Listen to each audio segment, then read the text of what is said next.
We're just about ready to put back together the radiator system on this 1975 280 SL. We'll have all new radiator pipes, stainless steel hose clips. We've powder coated all the steel pipes, but the one thing I noticed that's missing on this car is the plastic header tank that sits just here. On the early 107 SLs, the header tanks here are pretty much all identical. Now that might be quite useful to know, because if you go along to people like Euro in America or Rock Auto to buy a new header tank, they won't specifically list one for the 280 SL, but it will be the same as for the 450, 350 and 380 SLs. So these header tanks are held in by 3 screws and attached by 2 hoses, one here, one below, and that's just the overflow. So let's try whipping out that header tank and taking a closer look at it. 450 SL, that header tank's actually held on with 3 8mm bolts and that washer. There's a bit less skin on my knuckles after that job. We're just about there. These are totally rusted, but maybe I'll be able to get them out now that I've removed this tank. There we have it. One dirty, rusty header tank from an SL. This is the original BEHR or beer. There's the part number there. We're going to take this back home and see if we can clean this up. When you come to clean your header tank here, you'll have a much better chance of avoiding disappointment if you understand why it's yellow in the first place. For example, some tanks started life as yellow tanks, and other tanks, like this one here, for example, is a brand new tank, but it's 20 or 30 years old, and that yellowing has occurred by sitting on the shelf in a factory and not because of something that's been inside the tank. In many cases, these header tanks here, the radiator header tanks, will be stained yellow because of rusty water in the radiator system staining the tank. And to compound that, if you live in a hard water area like we do, you end up getting calcium deposits inside the tank. Those calcium deposits will be stained yellow as well by the rusty water. In the case of this tank, it's dirty on the outside because of contaminants in the engine. So for example, if you've had an oil leak or any kind of fluid leak at any stage and the tank and any of that has got on the tank, you may find that the tank is stained because of that. And in fact, if you've ever cooked a spaghetti bolognese or you've ever had an Indian takeaway and you've stored it in a Tupperware container, you'll notice that the oils and the tomato-based sauce will stain that plastic container, and depending on how long you leave it in there, it's almost impossible to ever get it clean again. So oils tend to be absorbed by the plastic and actually work their way into the fabric of the fibers, and it's very difficult to get that kind of staining out.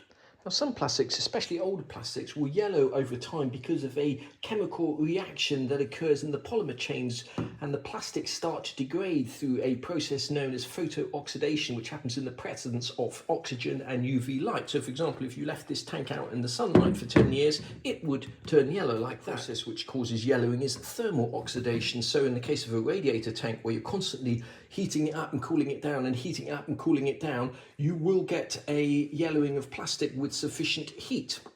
So the reason for mentioning the different types of staining is because depending on how your tank got yellow in the first place will determine what products and what process you're going to use to clean it.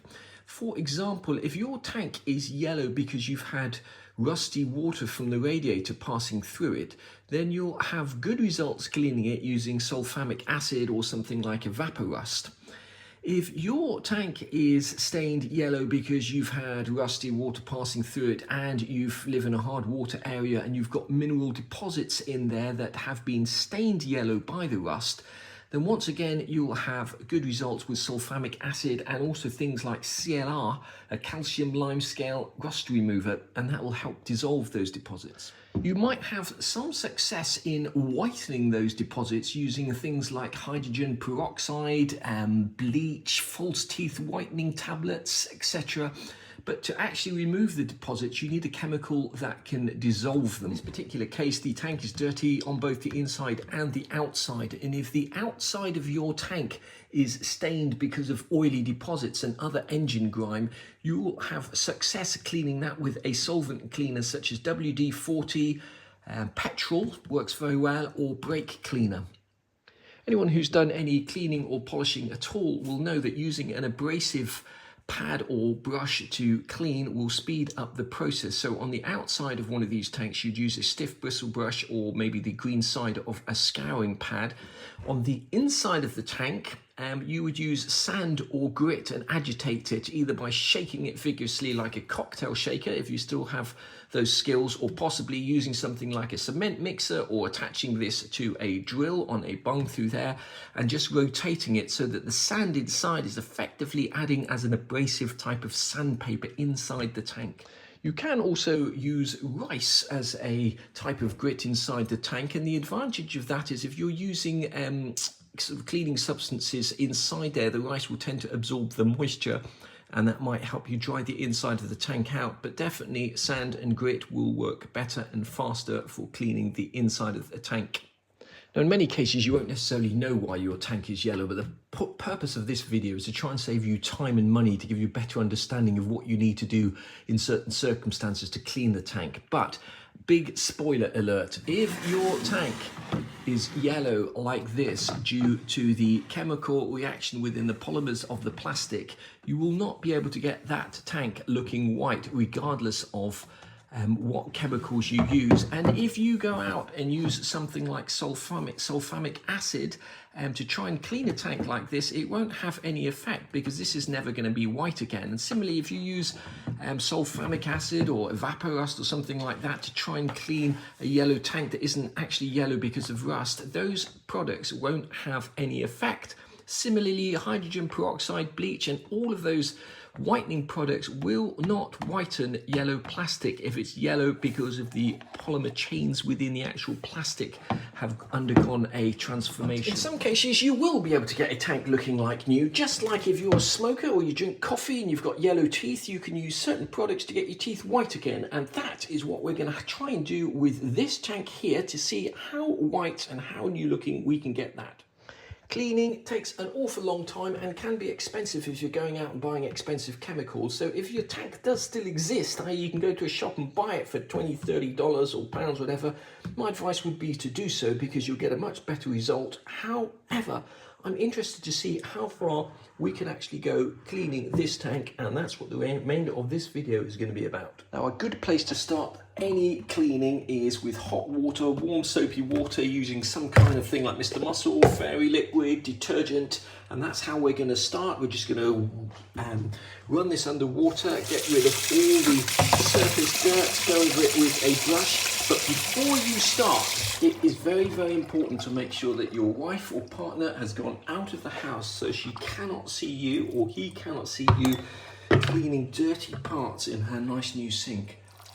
Even just using a brush and warm water, you're already starting to see a lot of that surface grime and dirt come off. So we've just gone over this with warm soapy water, and already you can see that this plastic here, which is not exposed to water, is already starting to show its true colours, which is white.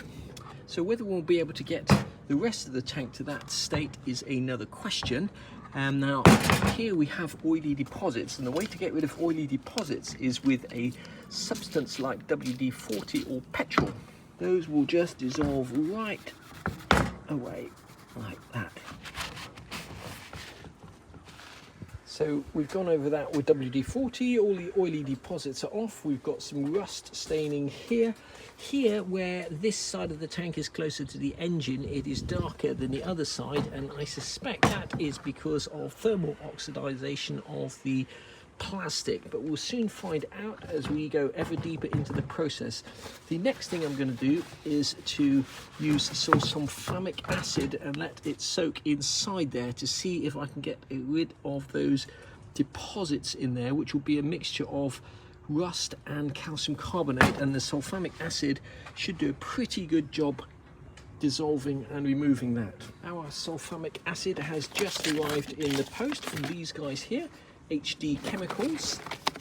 They sent this out in super quick time, really well packaged. Now they sell a whole range of chemicals, from hydrogen peroxide to bleaches to rust removers, so it's worth checking out their site. And when you do buy from them, they sell you this wonderful 15% off, and all you need to do is enter that code there, COSHH, to get that 15% off. So let's have a look at this and see if this is going to do the job. Now, this here comes in powdered or crystalline form and needs to be diluted. This is 99.5% pure sulfamic acid here.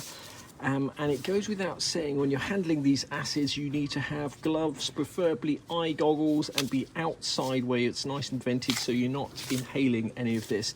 The good thing about sulfamic acid is it does not react with plastics in the same way that sulfuric acid and various other things might do. When you buy chemicals from these guys, it'll tell you on the side of it how toxic or what the issues are. In this particular case, this chemical is an irritant.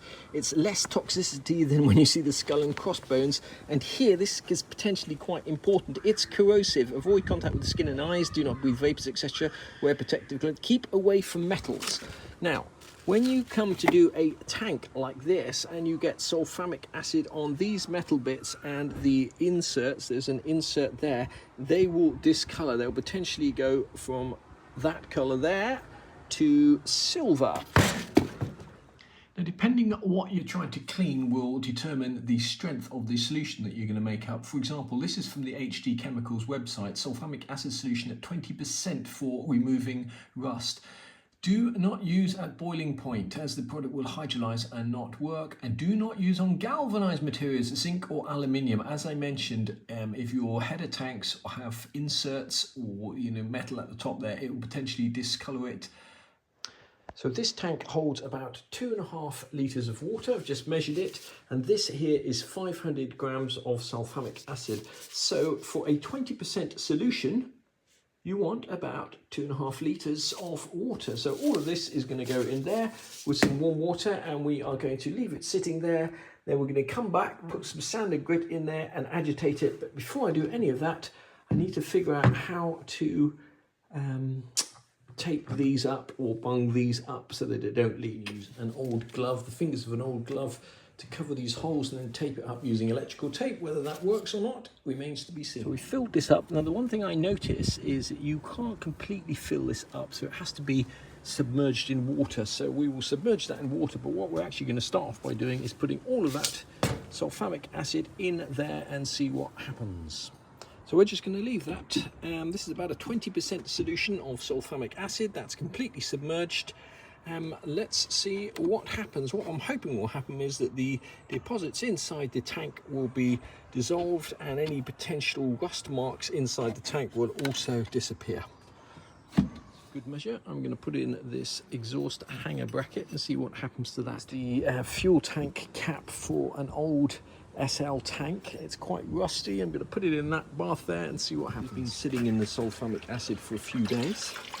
I'm not sure how well I actually mixed it all together, but this here in here is not actually sulfamic acid. This is just water that was surrounding this. The sulfamic acid was inside here, but despite that, you can see that the rust has started to come off those pieces there. So what I may do is put those pieces in a bath of sulfamic acid to see if it works as well as evaporust. But what I'm hoping that we've got on this tank is all the scale. I can see that most of the scale inside the tank has actually come off. Gunk that's coming off this tank here. We're just going to wash this out with warm water and give it a good shake, and then we're going to go on to the next step. We're going to send this tank off to Sonic Solutions up in West Yorkshire for some ultrasonic cleaning or ultrasound cleaning. I'm suspecting that that will get rid of all of these rust residues here and this line here, but I'm not expecting this to go white plastic like this. However, stranger things have happened and we won't know unless we try. Good morning, everyone. I've just thought I'd give you a little update on what Mike has been so kindly sending to us. It's a header tank from a Mercedes 1975. It's discoloured and it looks old, doesn't look pretty, and he's trying to restore the car, so he's trying to find ways to improve it and make it visually more appealing. He gave us a task of ultrasonically cleaning it to see if that would do the trick. This is the finished item. So as you can see, it's not exactly the most aesthetically pleasing looking piece of plastic. We tried a few different chemicals. We tried an acid, we tried a caustic, and we even tried to just rub it down with a very light solvent. And unfortunately, Ultrasonics is not the way to clean this thing. The ultrasonic energy gets absorbed by the plastic. the chemical isn't exactly having any effect on the actual discoloration. I'm not entirely sure what causes this discoloration, but it's obviously something to do with the liquids or the heat, temperature, the water expansion, cooling down over many, many, many years. It almost looks like sun damage, but obviously this is tucked away in an engine, so I don't think it'd be sun damage. But yes, the summary is Ultrasonics cannot clean a plastic header tank, unfortunately. But thank you for the challenge, and hopefully you've got some more for us along the way. Choose metal next time. We can do that really, really well. Thank you. Just arrived back from Sonic Solutions a week after we sent it is our header tank. Now I think Sonic Solutions were a bit disappointed at what they achieved, but I can tell instantly that this tank is much better than it was. If you can remember, we had lines inside the tank, so whilst this is still yellow, I think that's probably just about as clean as you're going to get this. There's one last thing we could try, which is to put grit or sand inside this and to see if we can effectively revolve it to get that any closer to the original colour that it would have been. The one thing you can do is get this back to shiny brass, or whatever alloy that is, just using some auto salt.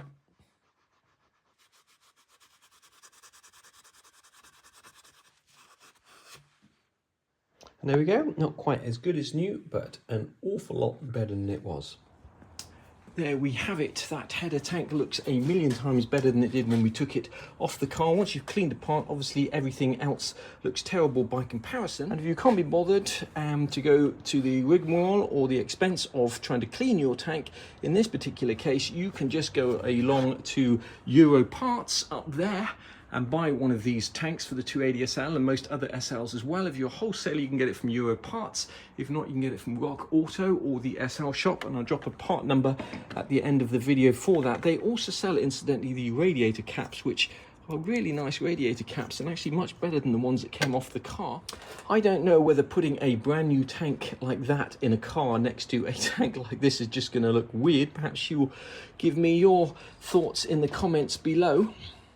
In the next video, we're going to be putting back together the whole radiator system. All the pipes have been cleaned. We've got stainless steel hose clips. The metal pipes have been powder coated and repaired and renewed where necessary. We're going to go off and powder coat some of these little parts like this bracket. And then once we've put the radiator back together, I think we'll have another go at starting the car.